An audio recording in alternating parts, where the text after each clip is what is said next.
பணத்தை மேனிஃபெஸ்ட் பண்றது இந்த வார்த்தையை நீங்க கண்டிப்பா எங்கேயாவது கேட்டிருப்பீங்க இல்லையா? இது ஒரு பக்கம் பயங்கர நம்பிக்கையை கொடுத்தாலும் இன்னொரு பக்கம் பெரிய சர்ச்சையும் உருவாக்குது. உண்மையிலேயே நம்மளோட எண்ணங்களால பணக்காரராக முடியுமா, இல்ல இதெல்லாம் சும்மா ஒரு கட்டுக்கதையா? வாங்க இதுக்குள்ள என்னதான் இருக்குன்னு நம்ம கொஞ்சம் ஆழமா பார்க்கலாம். இப்ப நம்ம முன்னாடி இருக்கிற முக்கியமான கேள்வி இதுதான். நம்மளோட எண்ணங்கள் மட்டும் போதும், அதுவே நம்மள கோடீஸ்வரர் ஆக்கிடுமா? அப்படி இல்லனா இதுக்கு பின்னாடி நமக்கு தெரியாத வேற ஏதாவது ரகசியங்கள் ஒளிஞ்சிருக்கா?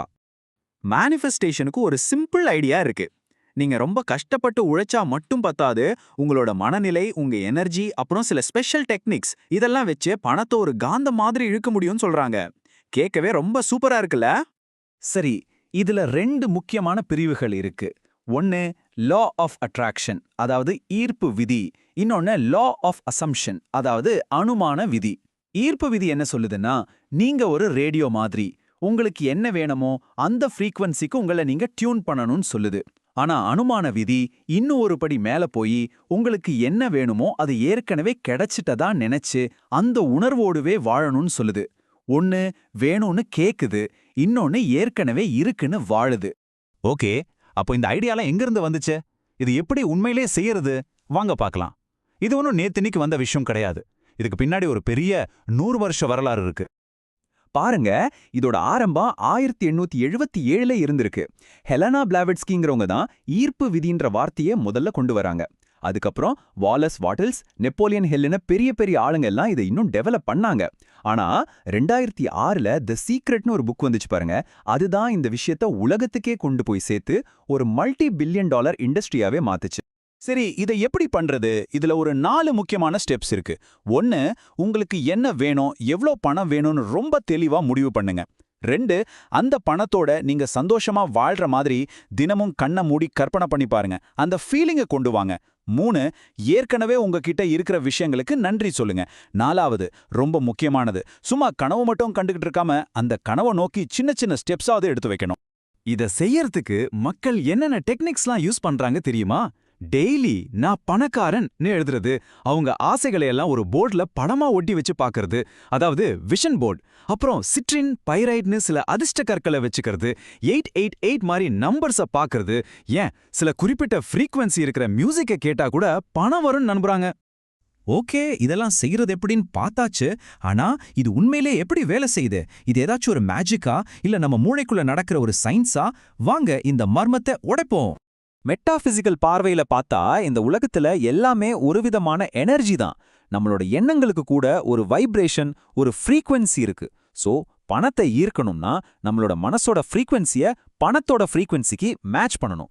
சிம்பிளா சொல்லணும்னா ஒரு ரேடியோவை கரெக்டான ஸ்டேஷனுக்கு டியூன் பண்ற மாதிரி தான் இதுவும். நெவில் கோடார்டுன்னு ஒரு பெரிய சிந்தனையாளர் சொன்னது இந்த இடத்துல ரொம்ப பொருத்தமா இருக்கு. அவர் என்ன சொல்றாருன்னா, உலகம் ஒரு கண்ணாடி மாதிரி.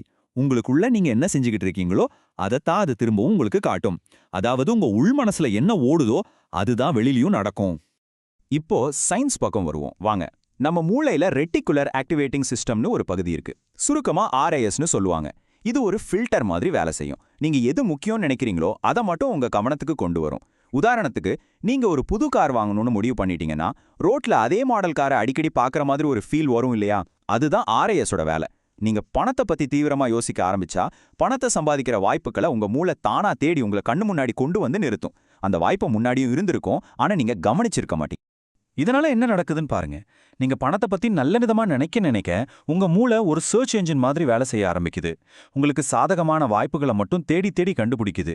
நீங்க என்ன நம்புறீங்களோ அதுக்கு சப்போர்ட் பண்ற விஷயங்களை மட்டும்தான் உங்க கண்ணில் காட்டும். இதே நீங்க தொடர்ந்து செய்யும்போது உங்க மூளையோட கட்டமைப்பே மாறி பணத்தை ஈர்க்கிறது உங்களுக்கு ஒரு சாதாரண விஷயமா ஆகிடும். இதுதான் நியூரோபிளாஸ்டிசிட்டி. அப்போ விஷயம் இதுதான். இங்க எந்த ஒரு மேஜிக்கும் நடக்கல. நீங்க வெளியில இருக்கிற உலகத்தை மாத்தல. அதுக்கு பதிலா உங்களுக்குள்ளே இருக்கிற மூளையை ரீப்ரோகிராம் பண்றீங்க. ஏற்கனவே உங்க சுத்தி இருக்கிற வாய்ப்புகளை பார்க்கவும் அதை சரியா பயன்படுத்திக்கவும் உங்க மூளைக்கு நீங்க ட்ரைனிங் கொடுக்குறீங்க. அவ்வளவுதான். ஆனா ஒரு நிமிஷம், எல்லாமே இவ்ளோ பாசிட்டிவா, இவ்ளோ நல்லதா மட்டும்தான் இருக்கா? இல்ல, இந்த பாசிட்டிவ் திங்கிங்க்கு ஒரு இருண்ட பக்கமும் இருக்கு. வாங்க அந்த ஆபத்துகளையும் நம்ம தெரிஞ்சுக்கலாம். 2023ல குயின்ஸ்லாண்ட் யூனிவர்சிட்டியில ஒரு ஸ்டடி பண்ணாங்க. அதுல ஒரு ஷாக்கிங்கான விஷயம் தெரிய வந்திருக்கு. இந்த மேனிஃபெஸ்டேஷனை ரொம்ப நம்புறவங்க அவங்க ரொம்ப சக்சஸ்ஃபுல்லா இருக்கிறதா ஃபீல் பண்றாங்க.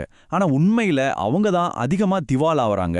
அப்புறம் கிரிப்டோ கரன்சி மாதிரி ரொம்ப ரிஸ்கான முதலீடுகள்ல பணத்தை போடுறாங்கன்னும் அந்த ஸ்டடி சொல்லுது. இது மேல இருக்கிற பெரிய விமர்சனமே இதுதான். இது விக்டிம் ஃப்ளேமிங் பண்ணுது. அதாவது ஒருத்தர் கஷ்டத்துல இருந்தா அதுக்கு அவங்களோட நெகட்டிவ் திங்கிங் தான் காரணம்னு சொல்லிடுது. ஒருத்தரோட வறுமைக்கு சமூக பொருளாதார காரணங்கள் இருக்கலான்றதே இது கண்டுக்கறதில்ல. இதனால உங்க அதிர்வை மாத்திரேன்னு சொல்ற ஏமாத்துக்காரங்க கிட்ட மக்கள் சுலபமா பணத்தை இழக்கவும் இது ஒரு காரணமா இருக்கு. ஒருவேளை உங்க மேனிஃபெஸ்டேஷன் வேலை செய்யாம இருக்கிறதுக்கு காரணம் வெளியில இல்ல, உங்களுக்குள்ளேயே இருக்கலாம். குறிப்பா பணத்தை பத்தி உங்க ஆழ் மனசுல பதிஞ்சு போன சில நம்பிக்கைகள். சைக்காலஜில இத மணி ஸ்கிரிப்ட்ஸ்னு சொல்லுவாங்க. பொதுவா 4 வகையான மணி ஸ்கிரிப்ட்ஸ் இருக்கு. 1, பணம் கெட்டது, அதுதான் எல்லா பிரச்சனைக்கும் காரணம்னு நினைக்கிற மணி அவாய்டன்ஸ். 2, பணம் மட்டும் இருந்தா எல்லாத்தையும் சரி பண்ணிடலாம்னு நினைக்கிற மணி வர்ஷிப்.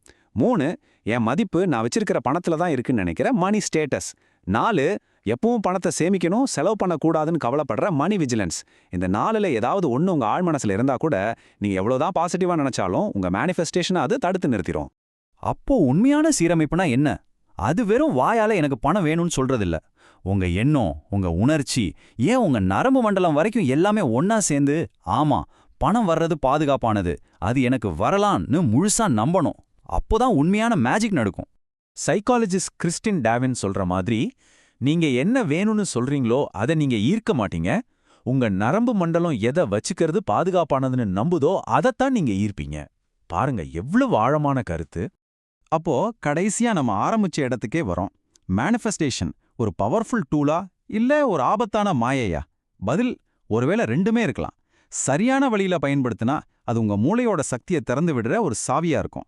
ஆனா உங்க ஆழ்மன நம்பிக்கைகளையும் நிஜ உலகத்துல நீங்க எடுக்க வேண்டிய முயற்சிகளையும் மறந்துட்டா இது உங்களை தப்பான பாதைக்கும் கூட்டிட்டு போகும். உண்மையான செல்வம்ங்கிறது உங்க எண்ணத்தையும் உங்க செயலையும் ஒரே நேர்கோட்டுல கொண்டு வரதுல தான் இருக்கு.